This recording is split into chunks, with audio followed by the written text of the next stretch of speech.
If you're watching my videos back to back, then you should have an idea of how I got here. This is going to be that one video that I was saying was going to be very selfish and self-centered. This is your warning. If you're not into that type of thing, you shouldn't hang out for this one, because that's the whole point of what I do here, my interpretation of things. And if you think that that's too selfish, then I can't help it. So given that I'm struggling, because this is the season when I usually don't do well emotionally, and last night and the night before I had my meltdowns, I remembered that I had saved a little page. It is about 14 quotes about overcoming depression, and I decided to read it because even when I started struggling with this as a teen, I remembered how well it made me feel every time I read stuff like that.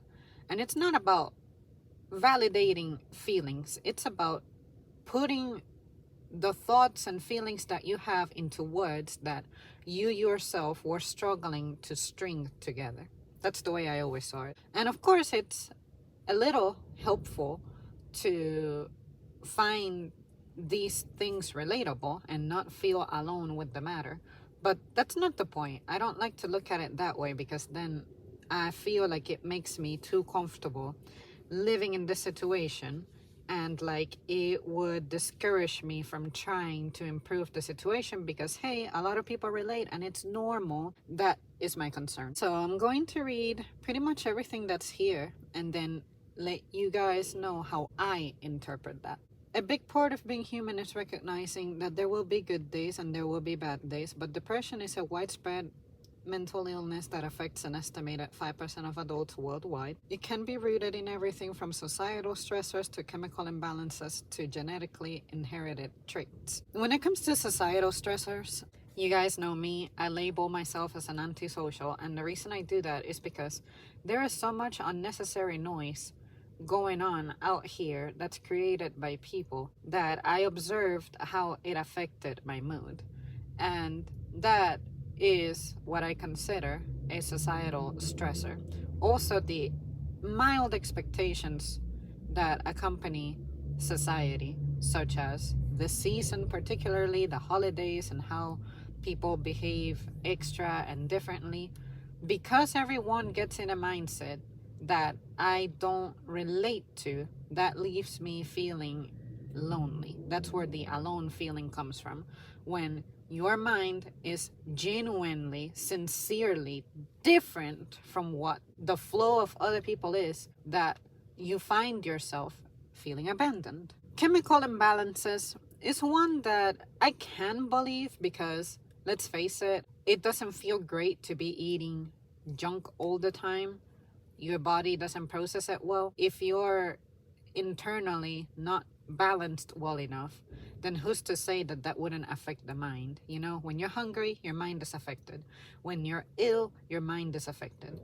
When you have an injury, your mind is affected. So who's to say that chemical imbalances don't play a part in that as well? Genetically inherited traits, that one I cannot believe I hadn't considered before or evaluated before. I had heard that there's a belief that depression could be inherited, but I always looked at it as, I think what's inherited about depression is the elements that led up to those family members experiencing it.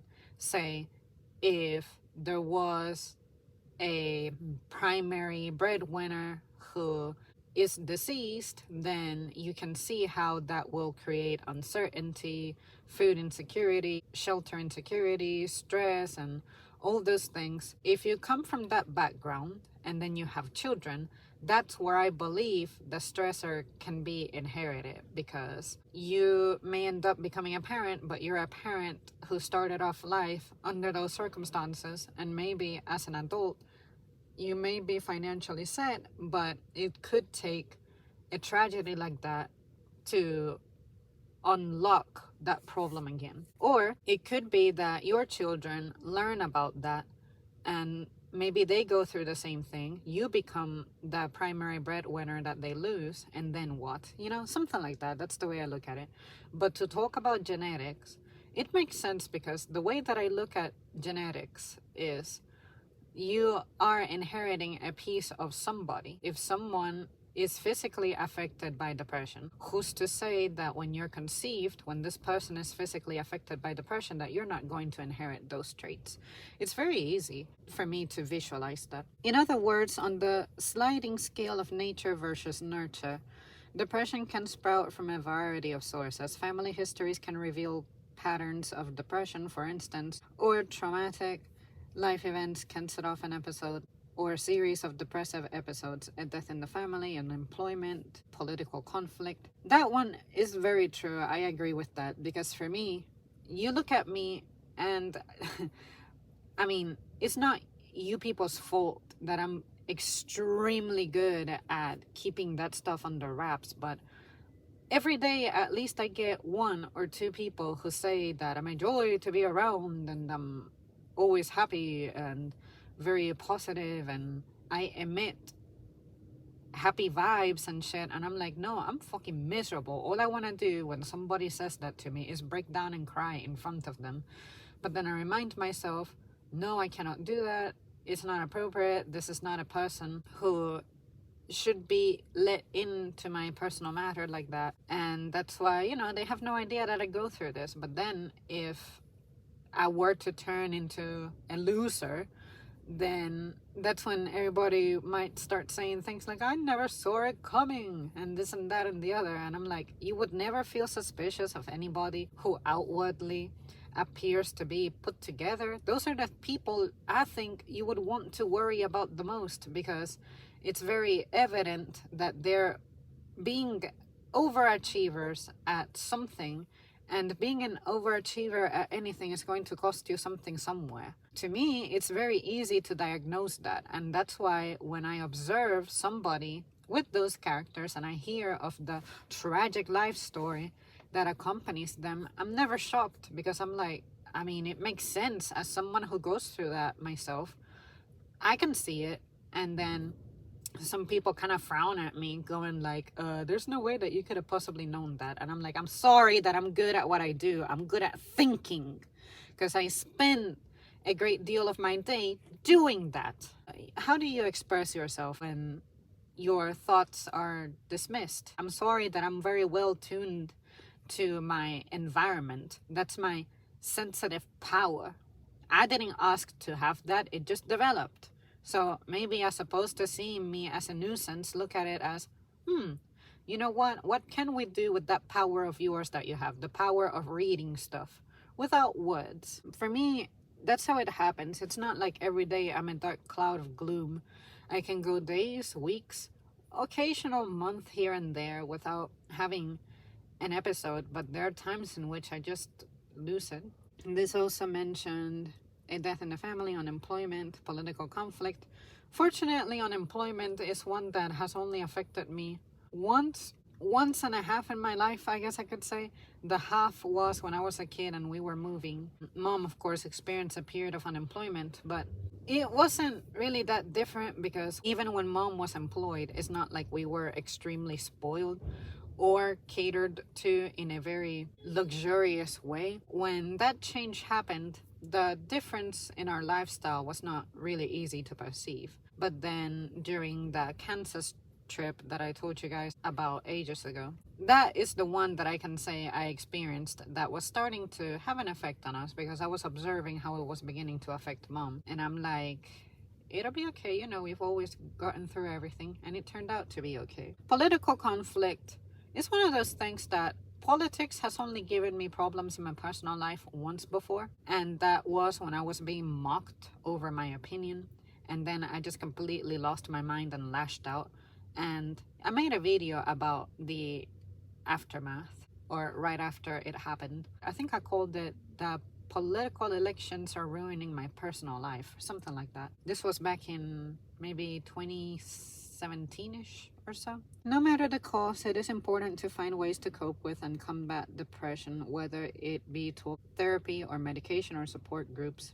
When it comes to medication, I like to use that as an absolute last resort, because I like to tell myself, well, if this happened naturally, like you have a piece of Play-Doh and the Play-Doh is my brain, and you start like slashing at it and that deformity is what my brain became after doing all that, then there has to be a way to feed it in a way that chemicals are not required if it wasn't a chemical that induced that damage.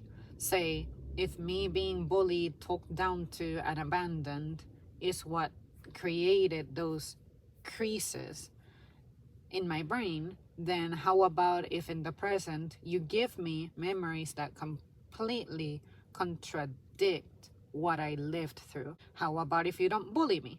How about if you give me stability? How about if you give me the infinite amount of love and affection that I was deprived of for so long? Because that's what I can tell you guys. I'm at my happiest when I'm being fulfilled in those areas.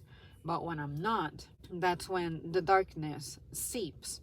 And that's where my selfish tendencies come. Because I'm thinking, okay, well, I cannot afford to have that season end for me. Why is it that I can be happy to serve others and I can do so infinitely, but I don't receive that same level of commitment? Come on, it is not hard to be focused on your mission. But I find that this becomes an unfulfillment when somebody has too much going on their plate. What I like to do is keep my plate empty, devoid of those unnecessary loads. And that's when, if you ever hear me say something like, there's stuff that you need to let go of, or give yourself the gift of saying no, that's where that comes from. You have to fight for this. Talk therapy, to me, therapy of that sort is available to me daily. Because I'm good at reading people, I know exactly whom to assign what matter to. And I like it when I do get to do that. The only thing that makes that difficult is that we all live with severe time constraints. And there are some members of my squad at work who I could trust with this side of me. But unfortunately, we cannot do that when we work retail and we're always on the fly. And when we clock out, we have lives to go back to. So that's the only part that bums me out, that it's just very hard to arrange for that type of thing to happen. And it is crucial for those suffering from depression to remember they are not alone.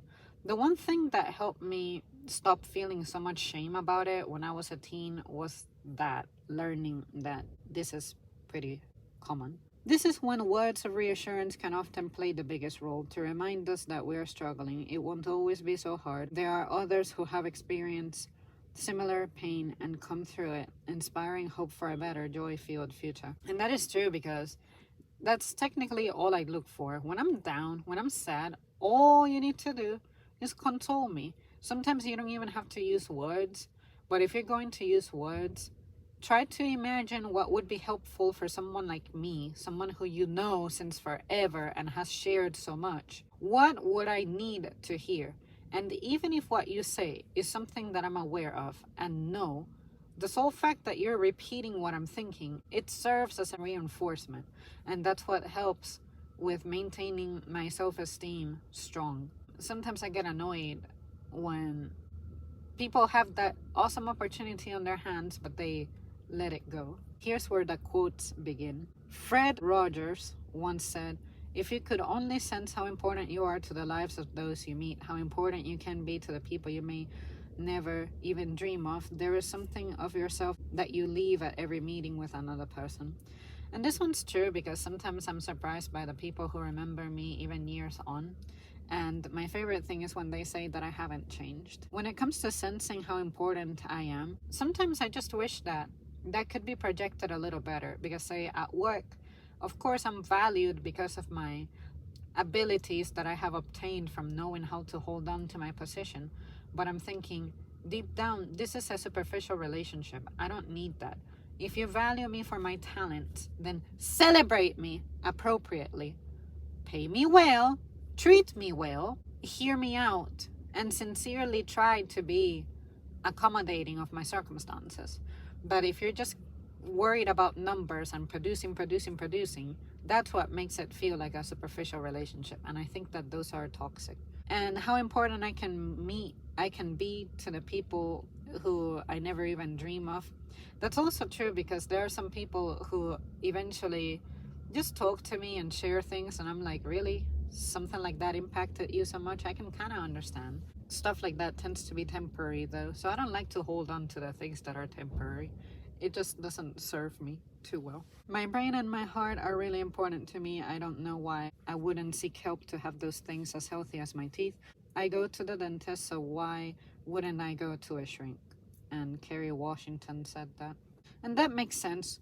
I guess it's easy to neglect those things because only what we feel and see is what we are able to address a little better.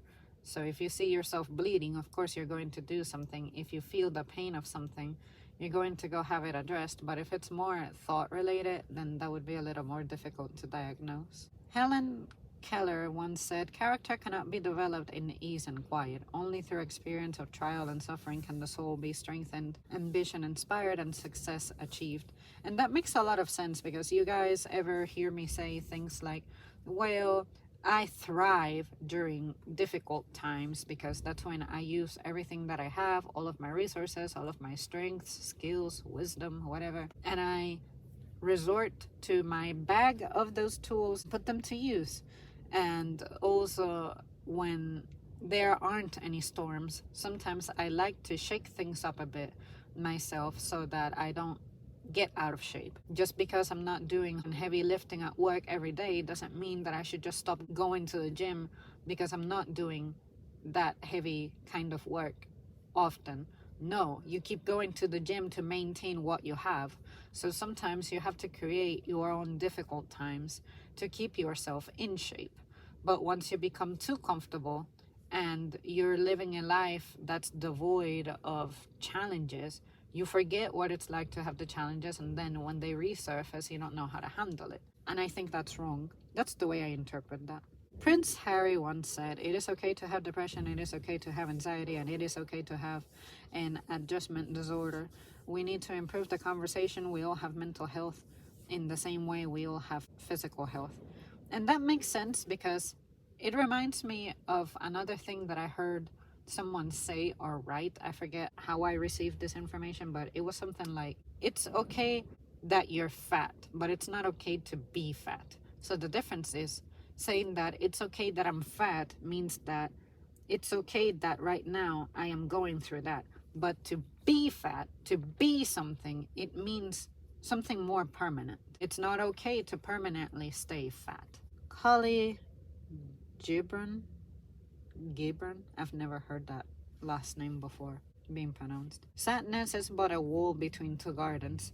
And I like that quote a lot because although it's short, it makes a lot of sense because when it comes to me and this condition, I find that the suddenness of it, it's like, wow, I just went from being perfectly fine to suddenly hitting this wall, and then suddenly when this wall is torn down, I go back to that garden. So it makes a lot of sense. What mental health needs is more sunlight, more candor, and more unashamed conversation.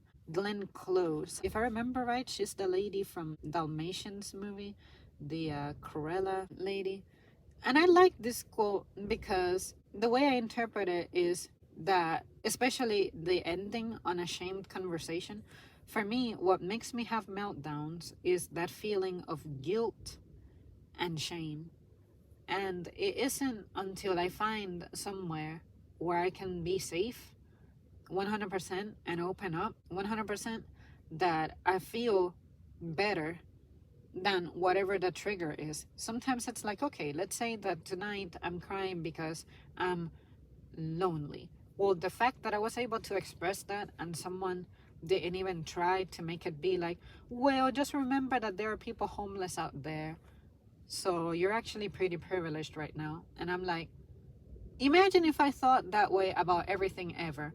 Well, what about the people who don't have to worry about being lonely because they have families and are married? Or say, well, you may be broke, but just remember that there are people out there indebted who have absolutely $0 to their pockets right now. And I'm like, well, what about the people who do have money with them at all times? Let's talk about physical deprivation. Oh, well, remember that there's people out there, especially the people in the streets, who go years without being affectionately touched. I could say, well, what about the people who every day get to have affectionate touch?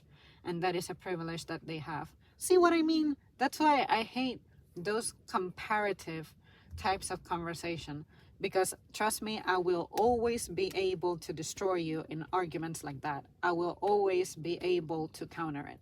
So just don't say it. Pretend that the harshness that you'll receive from me, you receive from everybody. And that is an incredibly stupid thing to say. The whole idea of this life is to relieve misery the way that I see it. Some people have fallen in miserable times. Why should all of us compare ourselves to that? Like, if my status is that I'm privileged in that regard, then I should be allowed to be worried about losing it and helped at maintaining it. Those people who lost it, if it's within their mind to want to change it, then we help them. But if they don't, then let them be. But I'm telling you that I'm an example who doesn't have that, and that I don't want to be let be being that way.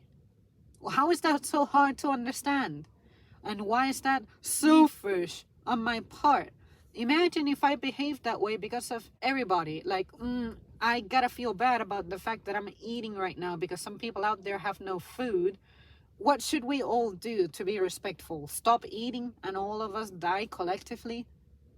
Did that sound dumb? I hope it did, because it is. A pearl is a beautiful thing that is produced by an injured life. It is the tear that results from the injury of the oyster. The treasure of our being in this world is also produced by an injured life.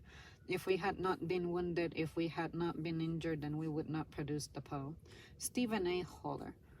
I like that because it also reminds me of the diamonds quote about how diamonds are formed under pressure. It's very easy to interpret that one. You can imagine what I have to say about that one, so I'm not going to spend much time in it. I found that with depression, one of the most important things you could realize is that you're not alone. The Rock said that. You are the one thing in this world above all other things you must never give up on. Asking for help is the first step. You are more precious to this world than you'll ever know. Lily Reinhardt. And see, that's the thing. Sometimes you would think that the person you're going to ask for help from is going to be really willing and wanting and open to do so, but sometimes they just aren't. And discovering that they aren't and that you were wrong about that, that is a great source of shame in my case. It's my mission to share this with the world and to let them know that there is life on the other side of those dark times that seem so hopeless and helpless. I want to show the world that there is life, surprising, wonderful, and unexpected life after diagnosis. Demi Lovato. If you know someone who's depressed, please resolve to never ask why. Depression isn't a straightforward response to a bad situation. Depression just is, like the weather. Stephen Fry. That is probably one of my top 2 favorite quotes. The Glenn Close one and this one, because that is another thing. Sometimes when I have been asked before, why are you feeling this way, and I explain it, the person may end up blowing up or reacting negatively to me expressing myself, and I'm like, but wait, but give me a second, give me a moment, I'll get to it, I'll get to the point, let me elaborate. But they just don't let you because they're too caught up in their defense mode. You gotta understand that I mentioned a point, but surrounding that point, you need to understand what led up to that. So let me explain what detail from the past led me to develop such a sensitivity. But because you don't wait for that explanation, that's when your opportunity to grow your intelligence in this matter and become someone like me, who, to me, this is common sense, you miss out on that opportunity. You miss out on that lesson simply because you were not patient during an uncomfortable time. An uncomfortable time being when the conversation started sounding uncomfortable. Let the person just speak and express themselves, whether it sounds like it's an attack on you, an attack on themselves, whatever. Don't feel compelled to defend yourself just yet, because if you give the person a chance, you'll end up seeing that no matter what, they're still erring on your side. And that's an experience that I've had countless times. Yes, this is meant to be deep. This is meant to be complex, because depression is not, boom, you punch me in the face and that just started it. Depression is like a collection of things that you respond to that may not have been addressed or dealt with or coped with in a healthy way. And that became layer after layer after layer after layer. And you have to sit down and hear what those layers are. But usually during these conversations, those layers don't get to be explored because of the other person's lack of patience for this thing. That's what it is. I had everything I needed to be happy, and yet for much of last year I felt unhappy. I started taking an antidepressant, which helped, and I started sharing the news with friends and family. I felt like everyone deserved an explanation, and I didn't know how else to say it other than the only way I know, just saying it. It got easier and easier to say it aloud every time. Chrissy Teigen. See, that one I don't have a struggle with, except that I just became reserved. Becoming well spoken with this, of course, practice is what helped, and I agree with this, but I'm not sure that I would still mess with antidepressants. It works for some people, but for me, I find that you have to convince me to see how medication is going to switch things around. Because for me, my own thoughts can create this. It's not that I'm walking about not being functional ever. And like I said, to me, these scars began without a real injury, without a real illness going on. So what I need is to have new memories that take over the memories that I have that keep me depressed. That's all I need. Ring the bells that still can ring. Forget your perfect offering. There is a crack in everything. That's how the light gets in. Leonard Cohen. Take a shower, wash off the day, drink a glass of water, make the room dark, lie down and close your eyes. Notice the silence, notice your heart. Still beating, still fighting. You made it after all. You made it another day, and you can make it one more. You're doing just fine. Charlotte Erickson, and that's the last one. And I like that one because just like what I was sharing about that person on Twitter who sent that message that helped me get up and get some food. That's usually the thing that I tell people when I see them feeling down. I'm like, don't forget to eat, don't forget to shower. I'm that person for others, but I don't really see a person being that for me. Like, nobody's telling me to eat and take a shower because I remain functional. But even if I have functioned to get those things done, it would still be extremely nice to have someone actively tell you, hey, don't forget to eat, don't forget to shower, don't forget to feed the cat, don't forget to drive the car safely and without distractions, things like that. I don't get nurturing comments in my day often because I demonstrate that I'm sufficient and independent in that regard. But just because I am doesn't mean that it wouldn't be nice and helpful and beautiful even to hear somebody say those things because they care and they know what this can do to a person, and that concern is what makes them compelled to say those things. Even if I say, you know what, don't worry, I think I got it, but thanks for the reminders. You never know. Even as perfect as I am with my routine, there are times in which I neglect things. Like sometimes I go days just neglecting Dusty's litter, and he'll start making messes outside his litter box, and I tell him, I'm not mad at you. This is my fault because I knew it was overdue, but I just could not do it. It would have been nice for someone to tell me, oh, don't forget the cat's litter, or what do you need? Can I help you with anything? Even if I say, you know what, no, I got it, or no, I want to try to get it done myself, whatever it is, that nurturing is where power comes from for me, to power through this shit. I don't know why. It's difficult for some people to understand. And in my past experiences that I described, this was not a rewarding experience. It's like, all I need from you is active presence. And if anything, allow me to guide you at what kind of support I actually need.